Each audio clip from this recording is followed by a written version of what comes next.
If you think your family is dysfunctional, mine started with my mother trying to kill my father on the night I was born. Not in a poetic way, not in a our relationship is complicated way, in a very practical, I'm gonna hit you with the biggest rock I can lift kind of way. To be fair, he had it coming. Hi, I'm Karo. I've survived 2 winters, 1 flood, 3 wolves, and somehow, both of my parents. I live in a cave, not because I enjoy cave life. Nobody chooses caves. We just haven't invented doors yet.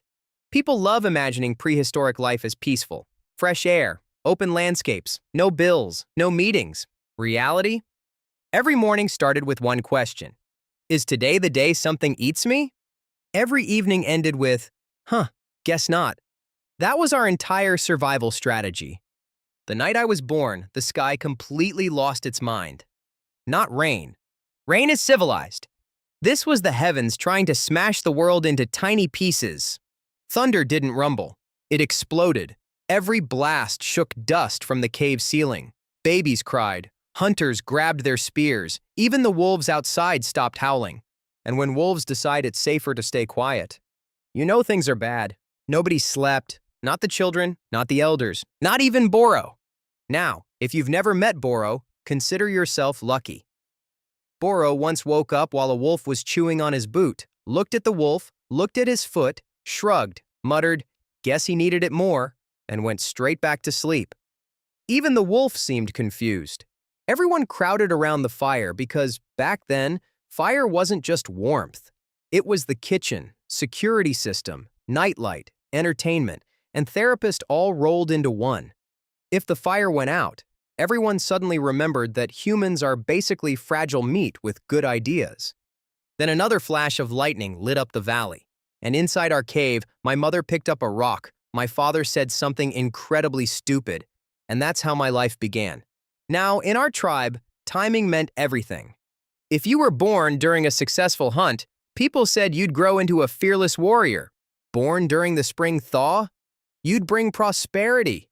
Born under a full moon? The elders claimed the spirits smiled upon you.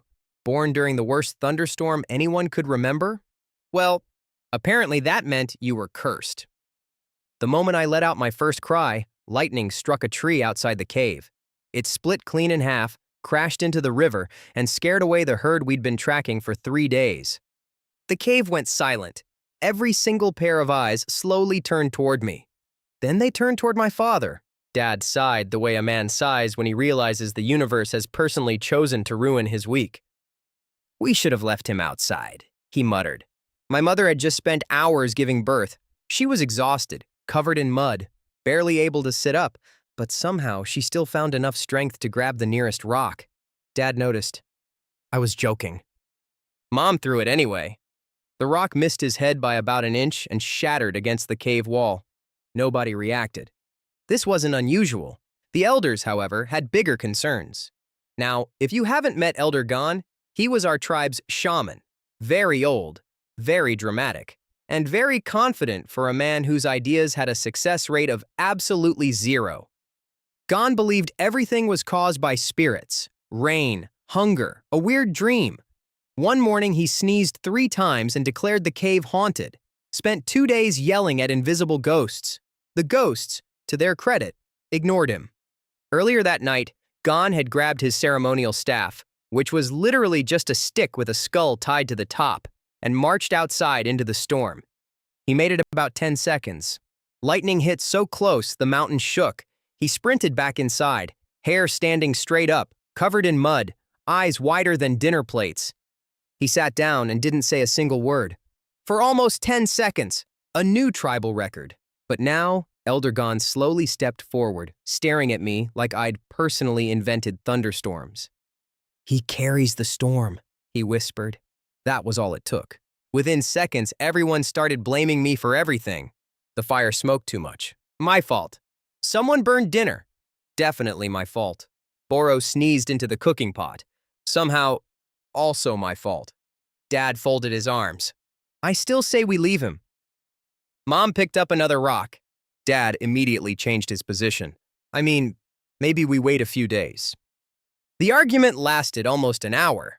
The elders debated whether a storm-born child would protect the tribe or destroy it. Meanwhile, I was lying there doing what newborns do best. Absolutely nothing. Finally, my mother had enough. She looked around the cave, looked at the frightened faces, then looked down at me. "If the storm chose him," she said, "then let the storm remember his name." She wrapped me tighter in the fur blanket and smiled. "His name is Karo." In our language, it meant stormborn. The cave fell silent. Nobody argued after that. Mostly because Mom was still holding the rock. Dad grumbled for a few weeks, insisting I'd brought bad luck. Then, a month later, he tripped into a berry bush, got chased by angry boars, and somehow blamed me for that too. Looking back, I probably wasn't cursed. The storm didn't follow me. Bad luck didn't follow me. Trouble? Yeah. Trouble definitely followed me. And if my father thought surviving the night I was born was the worst thing I'd ever put him through, he hadn't seen anything yet.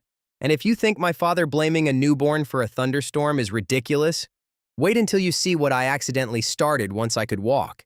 Hit like, subscribe to the tribe, and come back next time. Because this is somehow the most normal story from my childhood. If this video gets 100 likes, I'll ask my father what his IQ is. Actually, never mind. We haven't invented numbers yet. Subscribe before Eldergon sacrifices your algorithm to the cave spirits.